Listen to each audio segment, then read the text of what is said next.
everybody, and welcome back. You've made it a long way. This is actually the final session in the MMA Training Bible Step-by-Step Guide to Goal Setting. So what I really want to do now is just take a look and recap everything that we've done up until now. Okay, so in part one, it was all about understanding the present. We identified that fighter's mindset, which is really important, understanding why you fight. Some people would probably suggest that that's really the most important. And then sessions 2, 3, and 4, we use these performance profiles from sports psychology to identify where you are right now in terms of your MMA skills and your physical fitness and your psychological skills. So at the end of part one, you should have a clear picture of where you are right now in your career as a fighter. And then we moved on to part two, and that was all about looking forward and looking to the future. And we took you through a step-by-step process for setting your career goals, for your psychological skills, for your physical fitness, and your MMA skills or your technical development. So we've gone through all of this by now. We know where you are right now. We know where you want to go. So what are we going to cover in this particular session? This is the final session. We're going to first look at your goals. We're going to pull out those 1-year goals, and you should have 3 1-year goals for each of those main areas. So you should have 12 goals in total. We're going to look at those. And then after we look at those, we're going to try to take some action, because you should never really set a goal and not plan to take action on it. And so these last 2 steps, probably some of the most important that we're going to cover. The outline is pretty simple. First thing we're going to do is we're going to review those 12 1-year goals. And then after that, I'm going to introduce you to a specific exercise that will hopefully get you to take action on these goals. So without any further ado, let's get right into it. So first things first, you should have 12 1-year goals in all of these areas. You should have a whole bunch of goals in your MMA career, but we're interested in your top 3 1-year goals that you set. Same with psychological skills, same with physical fitness, and same with your MMA skills. You should have a whole bunch of goals in each of those areas, but again, I want you to really get focused on your top 3 1-year goals that you set. And if you haven't set them yet, go back and set them. Watch the appropriate course, because really you need to have those 3 top 1-year goals, and then we can start talking about this one. So just to make sure that you're familiar with what we're doing, this is the page that you should have been working through. This is the part 2 exercises, which it should be a working document. A little review here. In the very beginning, we set compelling career goals in this document. We moved on to set psychological goals. We moved on for technical development as well. And then we're going to finish off these last couple things here.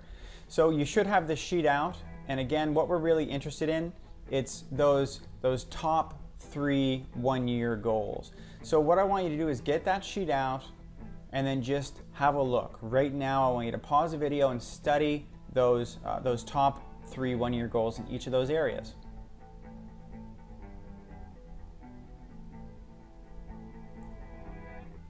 Where do you think you would be in a year's time, having achieved all of these goals all together? Have a look at your top 1-year MMA career goal. Imagine if you achieved that. Have a look at your top psychological skill goal. Maybe you want to be confident in every situation. How would you feel in a year's time after you've looked through these goals, having achieved every one of them? Maybe it was your goal to be ranked top 5 fighter in your country for MMA career. How would you feel if you achieved that? Imagine it was your goal to, I don't know, whatever it is for you, to have unshakable confidence. Imagine that you were just totally defeated in a round, and it happens. And then you have the confidence to get back up and to go out there and fight again and win. Unshakable psychological skills. Physical fitness. Imagine if it's your goal to have unstoppable endurance. Nobody can match it. It doesn't matter who you fight against, everybody in your gym, you always end up seeing people gas out right in front of you. Imagine that. Imagine having the MMA skills to get out of any submission. Imagine having the MMA skills to stand and trade and know that you're going to be comfortable in that pocket. I don't know what it is for you, but just look through those goals and imagine achieving them. Where would you be if you achieved all these goals? How would it make your coach feel if you achieved all these goals, and what impact would that have on all of your training partners? You know, a lot of these relate to each other. For example, if you achieved all of your career goals, then that's going to have a knock-on effect on your psychological skills. It's sort of self-perpetuating. So if you start seeing success in one of these areas, oftentimes you start seeing success in other areas as well. Okay, you should be getting really associated with all of these top one-year goals, these 12 one-year goals. You should have a good idea of what you want to achieve. And that's really important, knowing where you want to go. But really, there's a whole other step to this here. Because if you don't do anything to achieve these goals, if you don't take any action, then what's the point of setting these in the first place? So let's move on to the next little exercise here. This specific exercise, it's all about taking action. So you should be familiar with all those goals, those 12 one-year goals in your MMA career, your psychological skills, your physical fitness, and your MMA skills. I want you to identify actions that you can take immediately that will move you closer to achieving all of those one-year goals in each of these areas.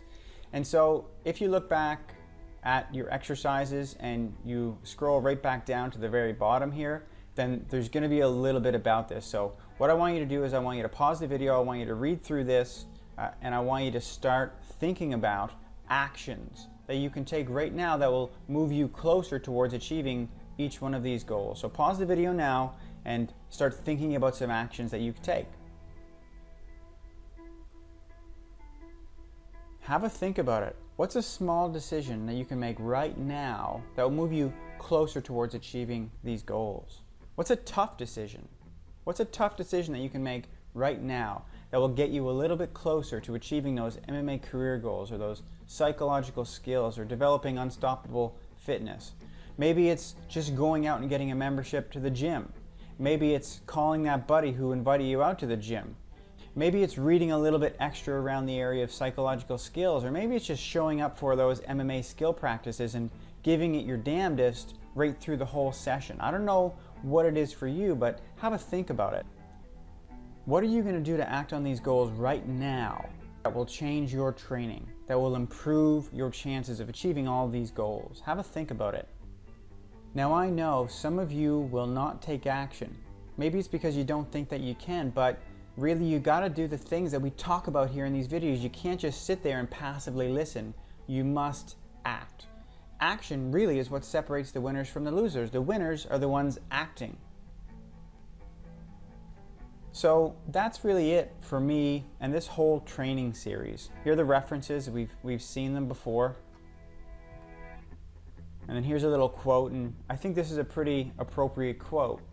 The greatest danger for most of us is not that our aim is too high and we miss it, but rather that it's too low and we achieve it. And I think if you followed this course, then you should have set some big compelling goals. So I hope that this isn't going to happen to you. You set big goals and you achieve them.